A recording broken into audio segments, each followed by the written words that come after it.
Welcome to my YouTube channel Vinod Maths.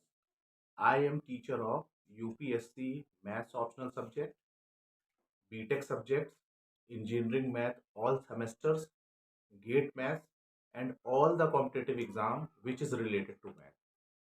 तो student आज की क्लास में हम लीनियर डिफरेंशियल इक्वेशन के बारे में पढ़ें।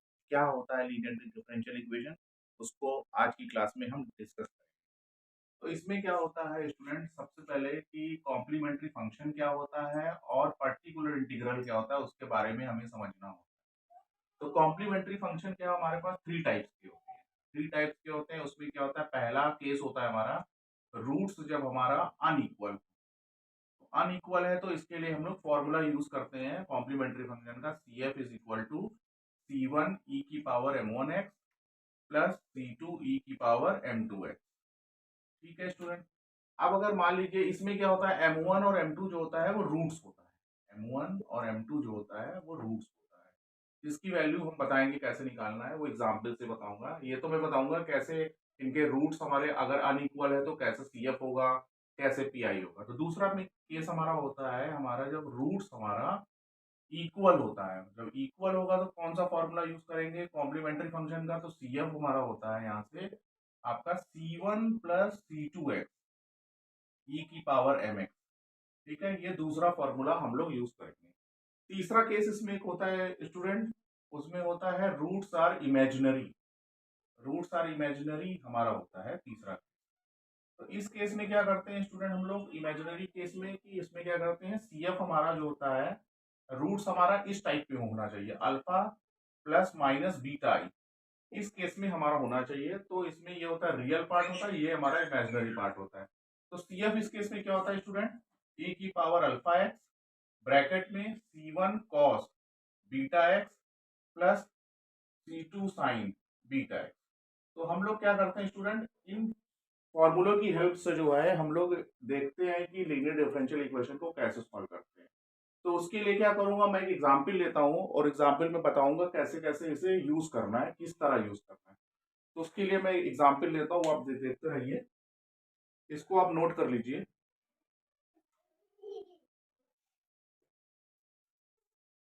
तो एक एग्जाम्पल के थ्रू मैं आपको बताऊंगा कि कॉम्प्लीमेंट्री फंक्शन कैसे हम।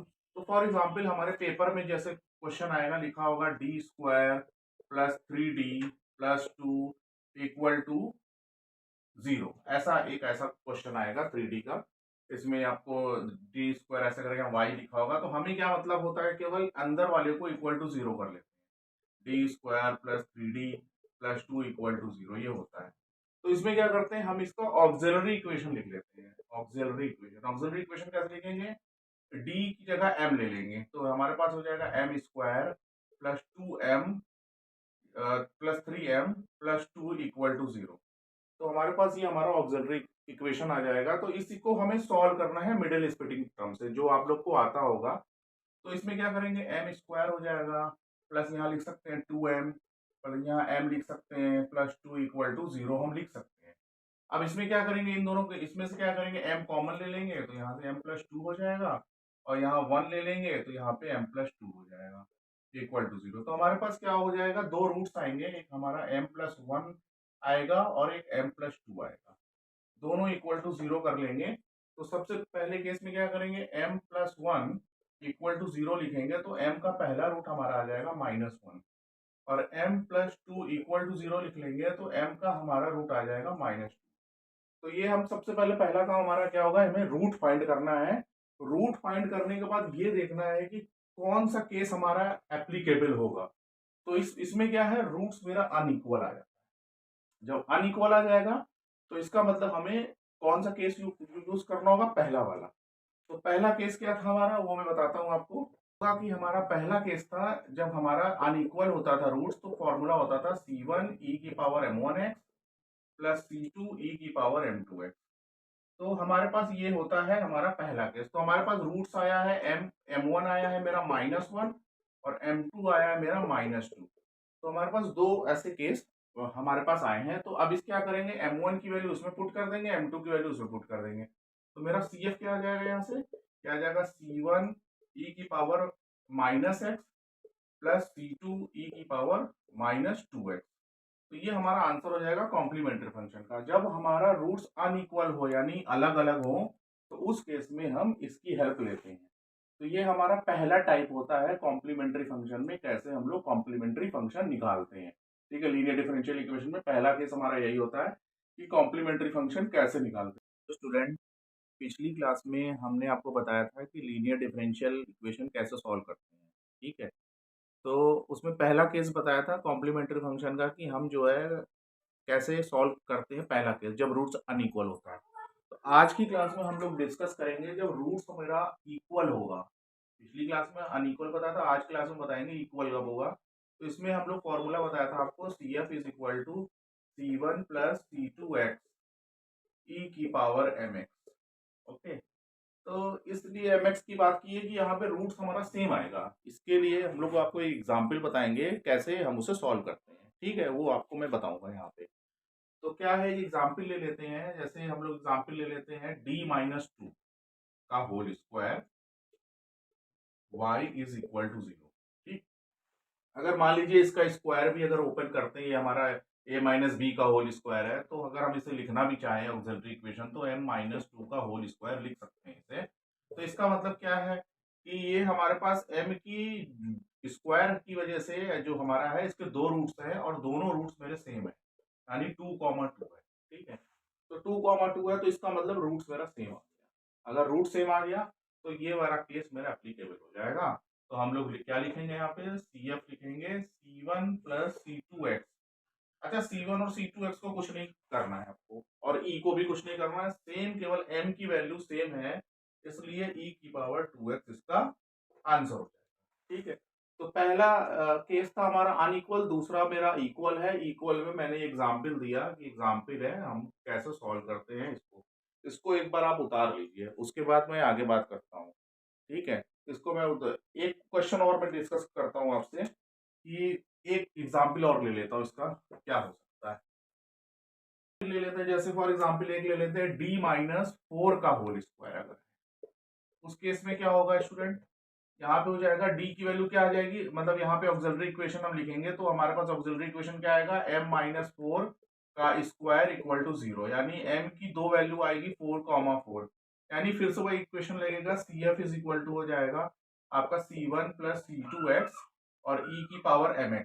तो mx की जगह क्या रख देंगे हम लोग यहाँ पे, सीधा सीधा C1 प्लस C2x और e की पावर 4x।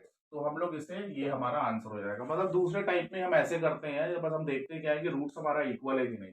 अगर इक्वल आता है तो हम उस फॉर्मूले को उठाते हैं और उस फॉर्मूले में m की जगह वो वैल्यू रिप्लेस कर देते हैं, सीधा सीधा। तो ये हमारा दूसरा केस था। ठीक है,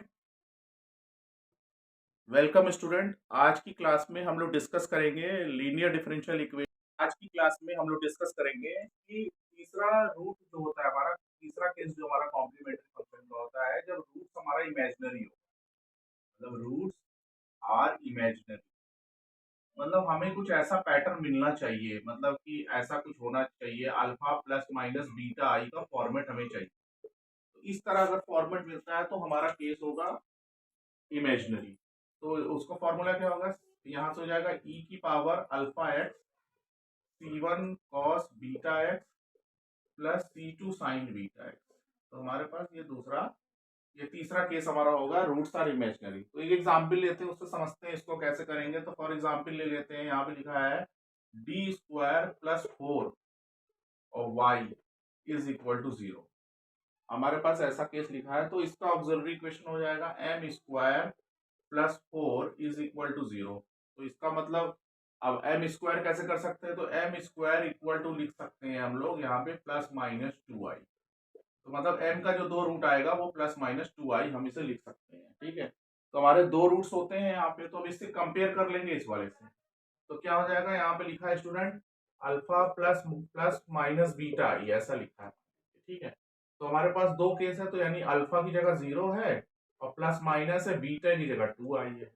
तो इसका मतलब अल्फा की वैल्यू और बीटा की वैल्यू इस फॉर्मूले में रिप्लेस कर देंगे। ठीक है, तो क्या करेंगे यहाँ पे कि हमारे पास हो जाएगा, जैसे ई की पावर क्या हो गया हमारे पास 0x, 0x हो गया प्लस, अभी अब यहाँ पे क्या फॉर्मूले में क्या है, C1 कॉस, अब यहाँ पे 2 है बीटा की वैल्यू तो 2x हो जाएगा। प्लस C2 साइन 2x हो जाएगा।